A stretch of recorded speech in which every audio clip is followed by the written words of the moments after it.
अमित शाह जी ये कहना चाहते हैं कि मुस्लिम का हम उसमें रिजर्वेशन जो मिलता है उसको ख़त्म करना चाहते हैं। मैं आपसे स्पष्ट कर देना चाहता हूँ कि भारत देश में न तो हिंदू, न तो मुस्लिम, न सिख, न ईसाई। कुछ ब्राह्मणों को मैं जानता हूँ कि उनकी स्थिति इतनी दयनीय है कि वो एक वक्त की रोटी नहीं मिलती है बेचारी है। यदि कोई भी व्यक्ति इस तरीके से कुछ उधर उधर करता है तो वह जजमेंट रिलाय होगा, कंसीडर होगा, किस फैक्ट पर बात।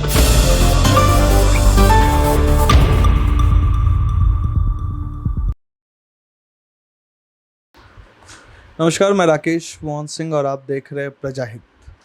दर्शकों, आजकल चुनाव के मौसम में कई मुद्दे हैं जो राजनीतिक हलके में तैर रहे हैं। चाहे वो आरक्षण पर कांग्रेस और बीजेपी की आपसी द्वंद्व की बात हो, या फिर मंगलसूत्र वाला पीएम मोदी का बयान हो, या ईवीएम की बात हो। तमाम बातें हैं जिस पर वार पलटवार का दौर जारी है।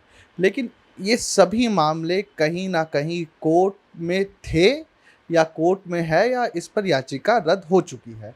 ये तमाम मुद्दे, कोई भी दल अगर सत्ता में आता है तो ये कितना ज़्यादा संवैधानिक स्तर पर ठीक है, कितना संवैधानिक कसौटी पर ये खरा उतरता है, और जो राजनीतिक दल दावे कर रहे हैं कि हम आएंगे तो ऐसा कर देंगे, चाहे राहुल गांधी बोल रहे हैं कि 50% आरक्षण वाली सीमा को हटा देंगे, तो वहीं अमित शाह कह रहे हैं कि हम SC ST OBC का जो कोटा है उसमें जो मुस्लिम रिजर्वेशन अलग से दिया जा रहा है कर्नाटका और आंध्र सरीके प्रदेशों में, उसको हटा देंगे। तो क्या ये संवैधानिक स्तर पर ठीक है, हो सकता है, या संविधान की कसौटी पर ये खरा उतरेगा? आज इन्हीं मुद्दों पर हम चर्चा करेंगे, और चर्चा करने के लिए हमारे साथ सुप्रीम कोर्ट के वरिष्ठ अधिवक्ता हैं एडवोकेट नरेंद्र मिश्रा जी। उनसे जानेंगे कि संवैधानिक पहलू क्या है। सर, स्वागत है आपका प्रोजेक्ट में। Thank you. सर, मेरा सबसे पहला सवाल यही रहेगा कि आरक्षण की बात हो रही है। राहुल गांधी जहां एक तरफ कह रहे हैं कि जो 50% आरक्षण की सीमा है, जो कॉन्स्टिट्यूशनल बेंच ने तय की भारत के सुप्रीम कोर्ट के, हम उसे हटा के इस आरक्षण सीमा को बढ़ाएंगे, तो वहीं केंद्रीय गृह मंत्री अमित शाह इस बात को कह रहे हैं कि जो मुस्लिम रिजर्वेशन, रिलीजियस रिजर्वेशन दिया जा रहा है, ये अनकॉन्स्टिट्यूशनल है, हम इसको ख़त्म करेंगे। क्या संविधान की कसौटी पर यह मुमकिन है कि जो इंदिरा साहनी के केस में 50% का कैप रखा है, या जो गृह मंत्री अमित शाह कह रहे हैं, इस दोनों पर आपकी क्या प्रतिक्रिया? मैं आपसे इन दोनों दो पार्टियां हैं, दोनों पार्टियों के अपने अलग अलग जवाब हैं। एक तो राहुल जी का जवाब आ गया, एक अमित शाह जी का जवाब आ गया। अमित शाह जी ये कहना चाहते हैं कि मुस्लिम का हम उसमें रिजर्वेशन जो मिलता है उसको ख़त्म करना चाहते हैं।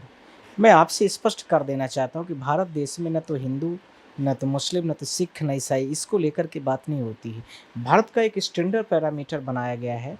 यदि मान लीजिए टोटल व्यक्ति 100 हैं, तो उन 100 में से 50 लोग जो होंगे वो जनरल कैटेगरी के लिए अनरिजर्व है।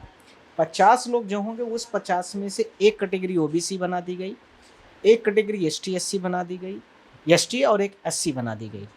आपसे यह भी स्पष्ट करने की आवश्यकता है, इसी को बड़े व्यापक लेवल में मैथमेटिकल रूप से मैं करता हूँ, तो 140 करोड़ की जो जनता है, उस 140 करोड़ की जनता पर यही फार्मूला लगा देते हैं।